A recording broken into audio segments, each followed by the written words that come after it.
26일 한국은행과 국제결제은행에 따르면 3월 말 한국의 실질 실효환율 지수는 85.44로 집계됐습니다. 한 달 전보다 1.57포인트 하락한 것으로 2009년 3월 이후 17년 만에 가장 낮은 수준인 겁니다. 실질 실효환율은 특정국 통화와 1:1 관계를 보여주는 명목 환율과 달리 주요 교역국의 물가와 통화 가치를 종합적으로 반영해 원화의 실질 구매력을 측정한 지표입니다. 원화의 가치를 100으로 봤을 때 100보다 낮으면 원화 가치가 저평가된 상태임을 나타냅니다. 원화 가치는 글로벌 주요 국가 비교에도 하위권에 머물고 있습니다. 지난달 한국의 지수는 BIS 통계 대상인 64개국 중 일본과 노르웨이에 이어 세 번째로 낮았습니다. 원화의 하락세는 지난해 10월 원달러 환율이 급등하면서 80까지 떨어졌습니다. 이후 지난달까지 6개월 연속으로 90선을 회복하지 못하고 있습니다. 원인은 환율 상승과 수입 물가 급등입니다. 지난달 원달러 환율은 주간 거래 종가 기준 한 달 새 6.3% 뛰며 금융위기 이후 처음으로 1,500원 선을 돌파하기도 했습니다. 게다가 중동전쟁 여파로 에너지 가격이 상승한 것도 영향을 미친 것으로 보입니다. 결국 이 같은 흐름이 장기화될 경우 수입 물가를 자극해 국내 인플레이션 압력을 키우고 실질 소득 감소로 이어질 수 있다는 우려도 나옵니다. 21일 여신금융협회에 따르면 악의 신용카드사의 3월 말 기준 카드론 잔액은 42조 9,941억 원으로 전월 말 대비 920억 원 증가한 것으로 나타났습니다. 카드론은 대표적인 불황형 대출로 경기 상황이 악화될수록 증가하는 특징을 보입니다. 특히 최근처럼 은행권 대출 문턱이 높아지고 금리 부담이 커진 상황에서는 상대적으로 접근이 쉬운 카드론으로 수요가 몰리게 됩니다. 이는 단순한 자금 이동이 아니라 서민층의 자금 사정이 그만큼 악화됐다는 신호로 해석할 수 있습니다. 문제는 이러한 흐름이 장기화될 경우 연체율 상승으로 이어질 가능성이 크다는 점입니다. 카드론은 금리가 상대적으로 높고 상환 부담이 크기 때문에 경기 회복이 지연되면 취약 차주를 중심으로 부실이 빠르게 확대될 수 있습니다. 더 큰 위험은 이 같은 부실이 카드사에만 국한되지 않는다는 점입니다. 카드사는 자금 조달 과정에서 은행과 긴밀히 연결돼 있어 카드론 부실이 확대될 경우 은행권의 건전성에도 부정적인 영향을 줄 수 있습니다. 특히 금융 시스템 전반의 신용 리스크가 확대될 경우 자금 시장이 경색되면서 대출 축소와 실물 경제 위축으로 이어지는 악순환이 발생할 가능성도 배제할 수 없습니다. 결국 카드론 증가세는 단순한 대출 지표가 아니라 한국 경제의 체력 약화를 보여주는 신호로 볼 수 있으며 향후 연체율 관리와 취약계층 대응 정책이 중요한 변수로 작용할 전망입니다. 정부가 부동산 대출 규제에 나섰지만 지난달 은행권 가계대출은 4개월 만에 증가한 것으로 나타났습니다. 증시가 큰 변동성을 보였음에도 오히려 비투는 증가하면서 신용대출을 비롯한 기타 대출이 가계대출 증가세를 이끈 것으로 보입니다. 한국은행이 8일 발표한 금융시장 동향에 따르면 3월 말 기준 예금은행의 가계대출 잔액은 1,172조 8천억 원으로 전월보다 5천억 원 증가했습니다. 기타 대출 잔액은 237조 1천억 원으로 5천억 원 증가했는데 주식 투자를 위한 신용대출이 늘어난 영향으로 보입니다. 가계대출 증가세가 이어질 경우 금융 시스템 전반에 부담으로 확대될 수 있습니다. 특히 신용대출 중심의 증가 흐름은 금리 변동에 취약한 구조를 만들며 향후 금리가 상승하거나 증시가 조정을 받을 경우 연체율 급등으로 이어질 가능성이 있습니다.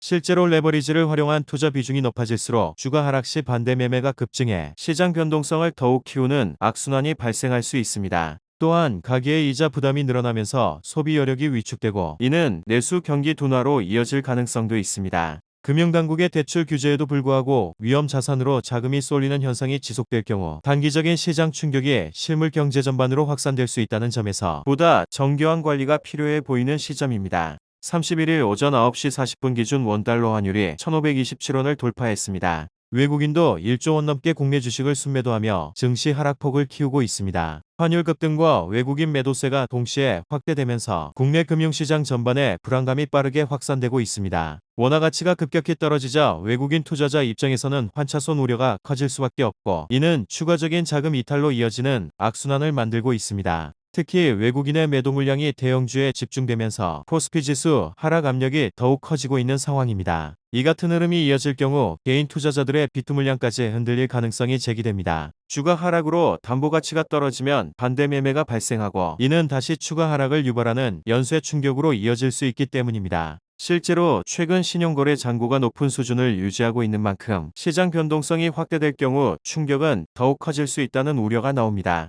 여기에 환율 상승은 단순히 금융시장에만 그치지 않고 실물 경제에도 부담으로 작용합니다. 수입 물가 상승으로 이어지며 인플레이션 압력을 자극하고 이는 다시 금리 상승 기대를 키우는 요인으로 작용할 수 있습니다. 결과적으로 고환율 고금리, 증시 하락이 동시에 나타나는 구도가 현실화할 가능성도 배제할 수 없는 상황입니다. 시장에서는 당분간 외국인 수급과 환율 흐름이 핵심 변수가 될 것으로 보고 있습니다. 중동발 지정학적 리스크가 완화되지 않는 한 글로벌 자금이 안전자산으로 이동하는 흐름이 이어질 수 있기 때문입니다. 이에 따라 금융당국의 시장 안정 대응과 함께 외환시장 변동성을 억제하기 위한 추가 조치 여부에도 관심이 쏠리고 있습니다. 지난달 카드론 잔액이 2달 연속 증가한 것으로 나타났습니다. 23일 여신금융협회 통계에 따르면 9개 카드사의 지난달 말 기준 카드론 잔액은 42조 9,022억 원으로 집계됐습니다. 여기에 카드론을 갚지 못해 카드사에서 다시 대출을 받는 대환대출과 결제성 리볼빙 잔액도 전월 대비 증가했는데 대환대출 잔액은 지난달 1조 4,641억 원에서 1조 5,399억 원으로 증가했습니다. 특히 카드론은 금리가 상대적으로 높은 고금리 대출인 만큼 잔액이 늘어날수록 이자 부담이 눈덩이처럼 불어날 가능성이 큽니다. 문제는 기존 대출을 갚기 위해 다시 대출을 받는 돌려막기 구조가 확산될 경우 가계의 부채 구조가 더욱 취약해질 수 있다는 점입니다. 여기에 기준금리 인하 기대가 지연되거나 고금리 상황이 장기화될 경우 취약차주의 연체율 상승으로 이어질 가능성도 제기됩니다. 실제로 소득 증가 속도가 부채 증가를 따라가지 못하는 상황에서 소비 여력은 급격히 위축될 수밖에 없습니다. 이는 내수 경기 둔화로 이어지며 경제 전반의 회복세에도 부담을 줄 수 있습니다. 또한 금융권 전반으로 리스크가 확산될 가능성도 배제할 수 없습니다. 카드사 건전성이 흔들릴 경우 자금 조달 비용이 상승하고 이는 다시 대출 금리 인상으로 이어지는 악순환을 초래할 수 있습니다. 결국 가계부채 문제는 단순한 개인의 문제가 아니라 금융 시스템 전반의 안정성과 직결된 문제로 향후 경제의 핵심 위험 요인으로 부상하고 있습니다. 23일 원달러 환율이 17년여 만에 1,510원을 웃돌며 금융위기 당시인 2009년 3월 10일 장중 1,561원까지 오른 이후 가장 높은 수준을 기록했습니다. 환율 급등은 단순한 가격 변수 이상의 의미를 가지며 외국인 투자자 입장에서는 환차손 위험을 키우는 핵심 요인으로 작용합니다. 실제로 최근 외국계 자금은 국내 주식시장에서 순매도 흐름을 강화하고 있으며 이는 코스피 변동성을 더욱 확대시키는 악순환으로 이어지고 있습니다. 여기에 개인 투자자들의 비투 잔고가 사상 최대 수준에 근접한 상황에서 환율 충격까지 겹칠 경우 주가 하락 시 반대 매매가 연쇄적으로 발생할 가능성도 배제할 수 없습니다. 이는 단순한 증시 조정을 넘어 금융시장 전반의 유동성 경색으로 이어질 수 있으며 외환 보유고 감소 압박과 함께 국가 신용 리스크까지 자극할 수 있다는 우려가 커지고 있습니다. 특히 환율 상승이 장기화될 경우 국내 실물 경제에도 충격이 본격화될 가능성이 큽니다. 수입물가 상승으로 인한 인플레이션 압력이 확대되면서 소비 여력이 위축되고 기업들은 원자재 에너지 비용 부담 증가로 수익성이 악화될 수밖에 없습니다. 이는 투자 축소와 고용 둔화로 이어지며 경기 전반에 하방 압력을 키우는 요인으로 작용합니다. 동시에 외국인 자금 이탈이 가속화될 경우 국내 금융시장의 달러 유동성은 더욱 경색될 수 있으며 이를 방어하기 위한 당국의 시장 개입이 반복될 경우 외환 보유고 감소 속도 역시 빨라질 수 있습니다. 12일 한국은행이 발표한 2월 이후 국제금융 외환시장 동향을 보면 지난달에만 외국인들이 국내 주식을 135억 달러, 우리 돈으로 약 20조 원 가까이 팔아치웠던 것으로 나타났습니다. 기존 월간 최대 순유출 규모는 2020년 3월에 110억 4천만 달러였는데 이 기록까지 넘은 겁니다. 외국인 자금 이탈의 배경으로 높은 환율에 따른 환차손 우려도 작용하고 있습니다. 원달러 환율이 상승할 경우 외국인 투자자는 주가가 오르더라도 환율 변동으로 실제 수익이 줄어들거나 손실을 볼 수 있기 때문입니다. 특히 글로벌 금융시장 변동성이 커지는 상황에서 환위험을 줄이기 위해 한국 주식을 매도하고 달러 자산으로 이동하는 움직임이 나타나는 것으로 보입니다. 개인 투자자들의 과도한 레버리지 투자도 또 다른 불안 요인으로 지목되고 있습니다.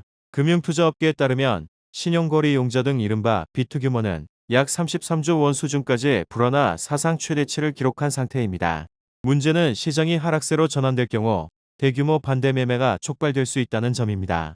주가가 일정 수준 이하로 떨어지면 증권사가 담보 부족을 이유로 보유 주식을 강제로 매도하게 되는데 이 과정에서 매도 물량이 한꺼번에 쏟아지며 지수가 급락하는 악순환이 발생할 수 있습니다.